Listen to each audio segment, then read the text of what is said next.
Neanche l'ultima mi fai fare l'apertura. No? Non era concordata.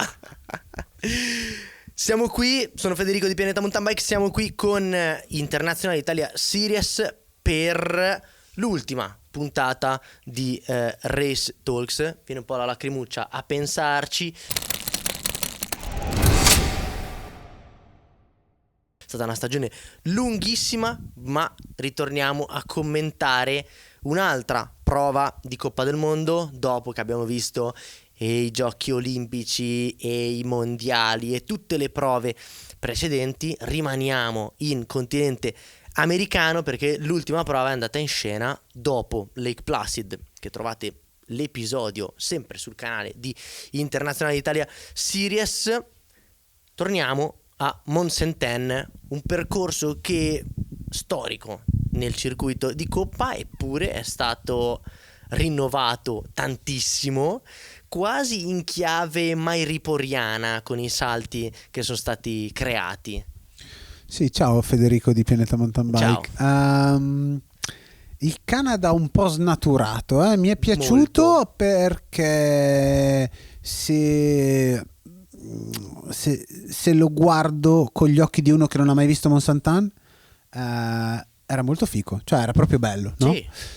Con gli occhi di uno che ha vissuto tanti anni di Mont Saint-Anne e che si è anche cappottato su Beatrice lanciando la bici, ecco, no? Un po' però si torna su un posto storico, siamo in Quebec, quindi siamo sulla costa est, parlano francese e è bello, è un posto dove si respira tanta MTB, ci sono tantissimi sentieri lì attorno, anche la Downey l'hanno un pochettino cambiato, insomma Mont Saint-Anne prova a fare la moderna, anche se è una vecchia signora, e ci porta comunque un finale di stagione bello, quasi inaspettato. Alle volte a fine stagione, sai, tutti arrivano con c'hai sto cerino in mano che piano piano si spegne, quando ti scotti le dita hai finito le energie e quindi non è che fai la gara della vita anche alla fine, o meglio si ritrovano 2 o 3 che vanno forte e gli altri invece un po' più spenti. Invece abbiamo visto tanta qualità, sì. Negli uomini tantissima, nelle donne abbiamo visto ragazze un po' più stanche, un po' più insomma con distacchi più importanti, sì, no? Però anche i nomi delle prove precedenti, sì. Perché una Stigger che ha Lake Placid aveva vinto, si è rivista sul podio anche a Mont Saint-Anne. Assolutamente, dico che se negli uomini il decimo ha preso 1 minuto e mezzo, nelle donne la decima ha preso 4 minuti e mezzo. Sì. E quindi adesso così roughly mi ricordo un po' vagamente, però ecco, se in tante altre gare abbiamo visto le donne molto molto vicine, lì sono un po' esplose, erano un po' stanche. Gli uomini invece hanno corso tanto vicini e è stato bello, ecco. Solo uno ha avuto qualcosa in più di tutti. Io credo comunque che chi ha progettato il percorso di Mont Saint-Anne 2024 l'abbia fatto principalmente per lo show, perché ciò che abbiamo visto quest'anno, come hai detto tu, a Mont Saint-Anne non l'avevamo mai visto.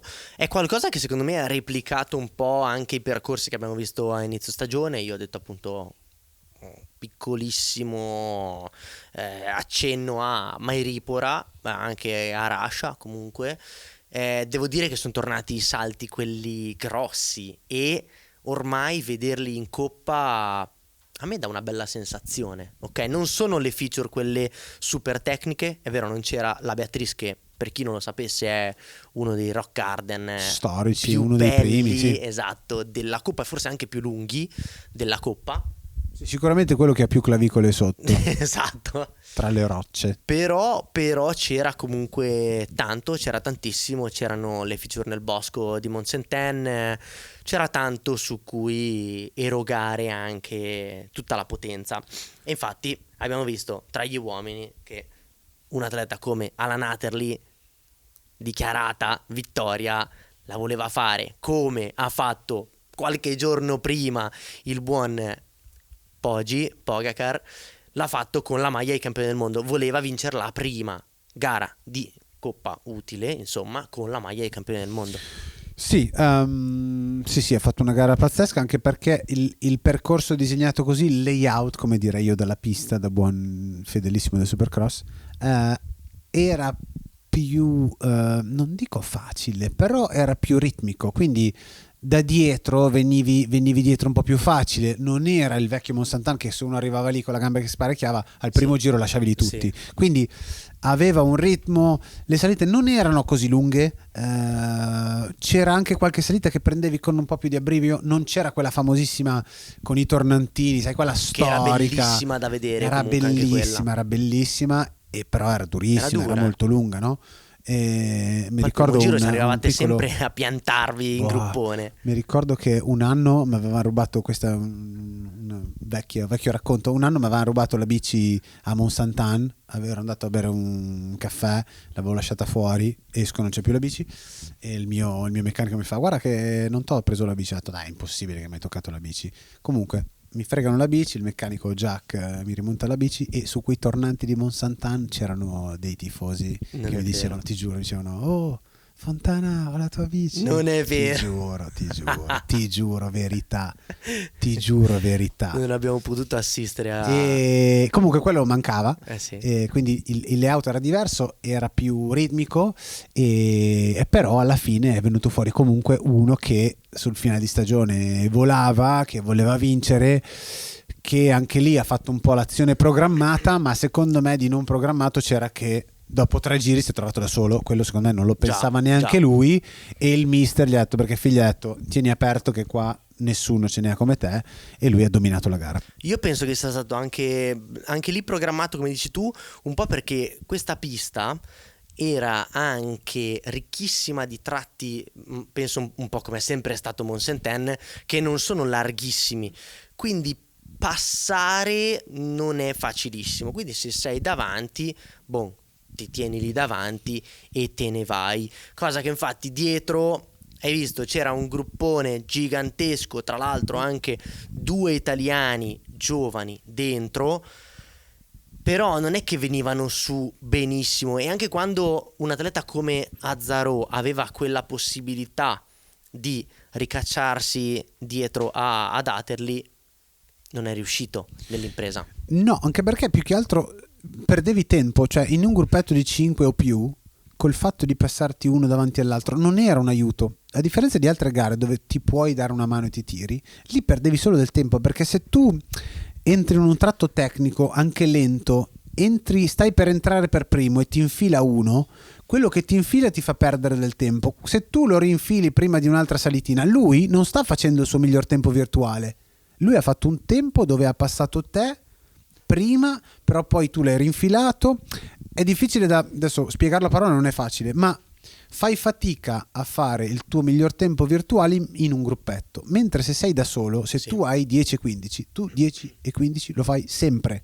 Da dietro invece uno ti passa, uno ti fa la staccata, ti volano via 3 secondi, 4 secondi, bla bla, e tu perdi 5-10 secondi al giro e hai finito la partita. Ritrovo questo racconto ideale per la gara di Koretsky, che è stato forse il primo a lanciare la fagianata di rincorsa ad Atterley, seguito da Azzarò, poi non lo so, forse si è un po' piantato Victor, oppure mentalmente, perché è un ragazzo comunque super esperto, molto intelligente, ha pensato che tanto non si andava a prendere quel ragazzo là, quello con la maglia iridata, quindi ha detto piuttosto mi riservo un po', ritrovo un po' di forze, e poi sul finale, tanto è fine stagione, sul finale mi gioco con le mie capacità di sprinter un podio, come alla fine ha fatto.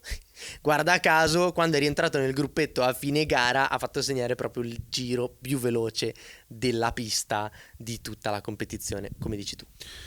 Sì, vero. Secondo me Victor, dopo aver vinto in America, era un po' appagato, la stagione l'ha fatta, non aveva quel fuoco lì che invece aveva addosso Alan, che adesso ha proprio il mood di quello vincente, no? Proprio l'approccio alla gara, il modo in cui, come parla, come va sul podio, lo vedi uno che ce l'ha. Alan adesso ce l'ha.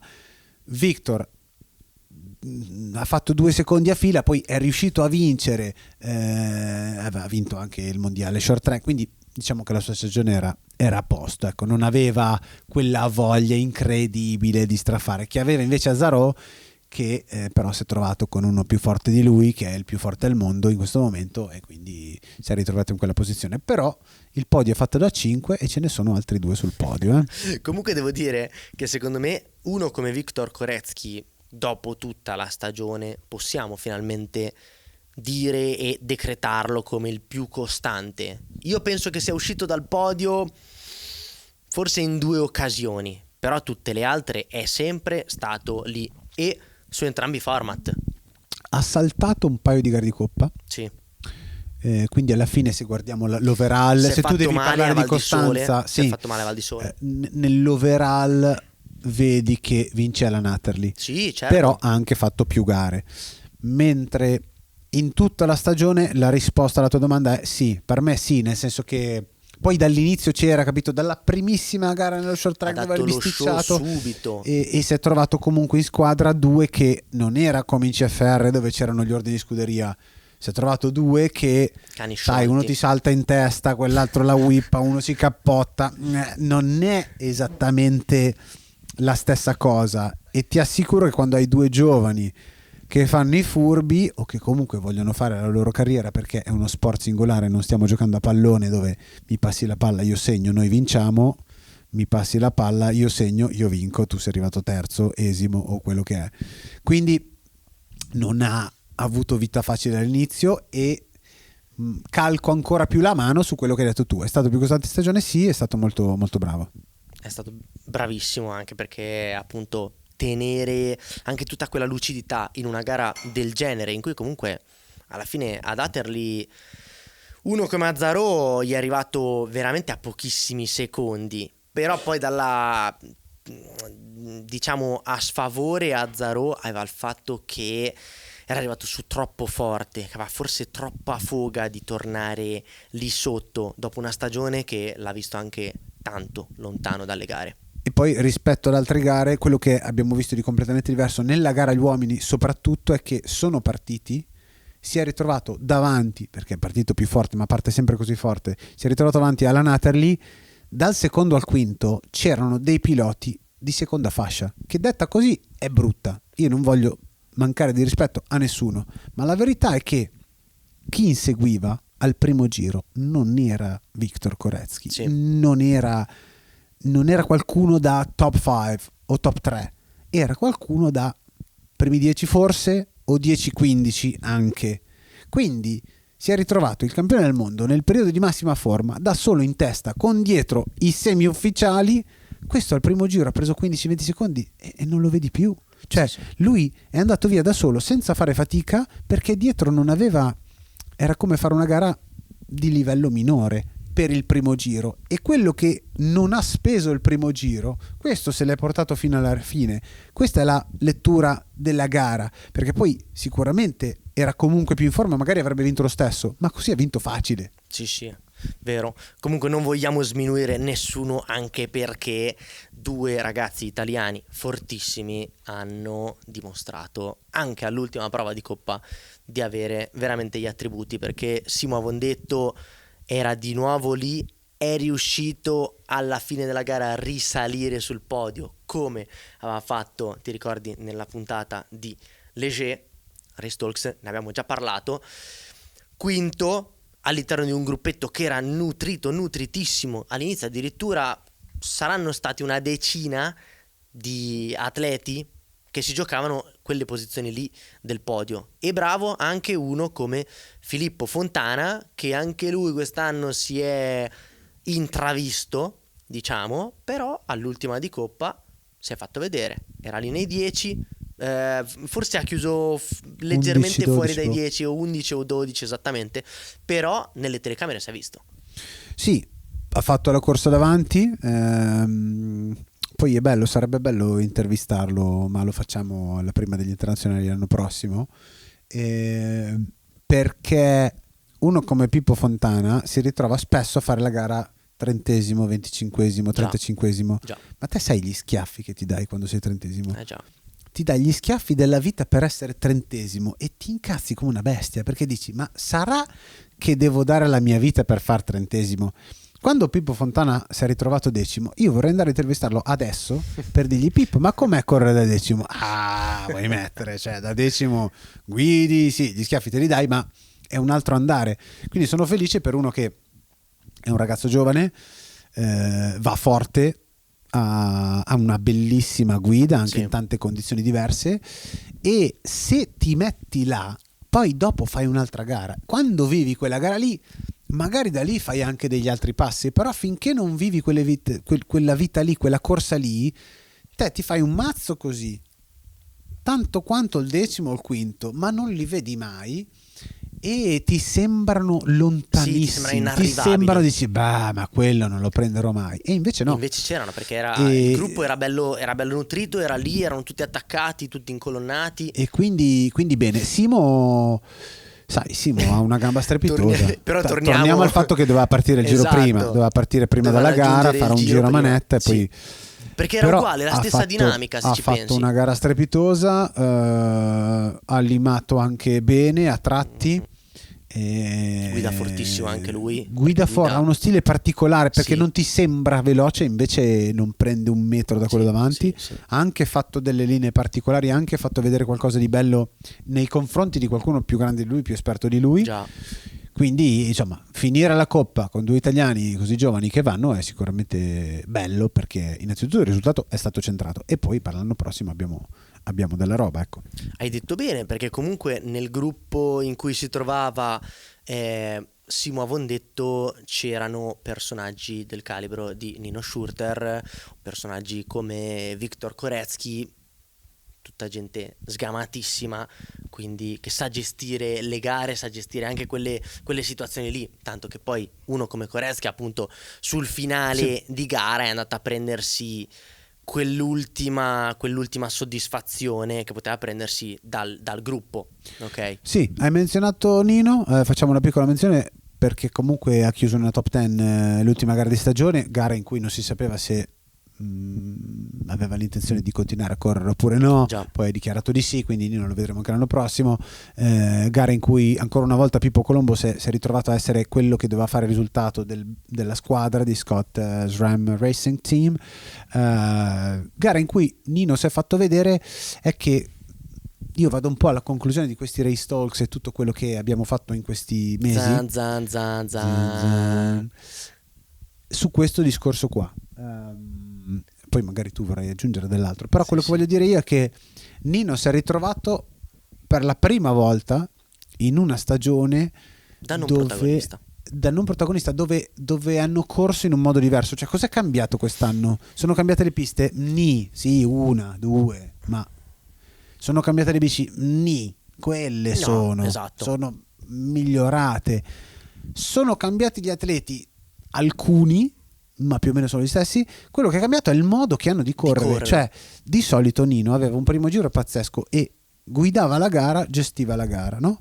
E adesso si ritrova che al primo giro non è in testa, deve inseguire, non è abituato a inseguire, lo vedi in difficoltà. Cioè vedi un Nino Schurter, anche ha fatto ottavo, e voglio dire, tanto di cappello a uno che ha vinto 36 coppe e fa ancora ottavo a quasi 40 anni, e in stagione ne vince una dominando in Val di Sole, tutto quello che vuoi, però si ritrova a correre in un modo che non è quello dove lui comanda, capito? Sì. E lo vedi che è in difficoltà, perché si ritrova quinto, quarto, soffre, poi è settimo, poi non capisci se vuole tenere il gruppetto, se è chiaro che ha qualcosa in meno di condizione fisica. Una, forse 2 volte l'abbiamo visto al top in questa stagione, però è cambiato il modo di correre. Nel 2024 il cross country mountain biking è, secondo me, ufficialmente cambiato. È l'anno del cambiamento, ecco.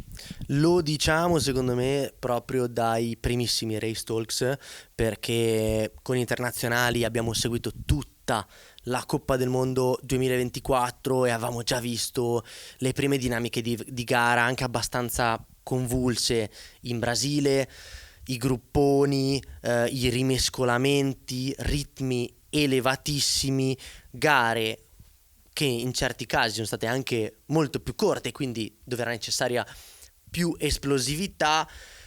Però i cambiamenti sì, ci sono stati. Forse in entrambe le direzioni, da un punto di vista delle dinamiche, ma queste dinamiche sono state spinte, secondo me, anche da un po' di cambio nei percorsi. Abbiamo visto Lake Placid, abbiamo visto Mont Saint-Anne, appunto, che stiamo commentando ora, come ha rimodellato un percorso che era fichissimo per la MTB old school.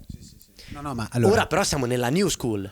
è vero, però vai a Léger, pista vecchia, corrono in modo, cioè quello che è cambiato è il modo, prima dei percorsi è cambiato proprio il modo in cui vanno in bici questi qua, quello è cambiato drasticamente.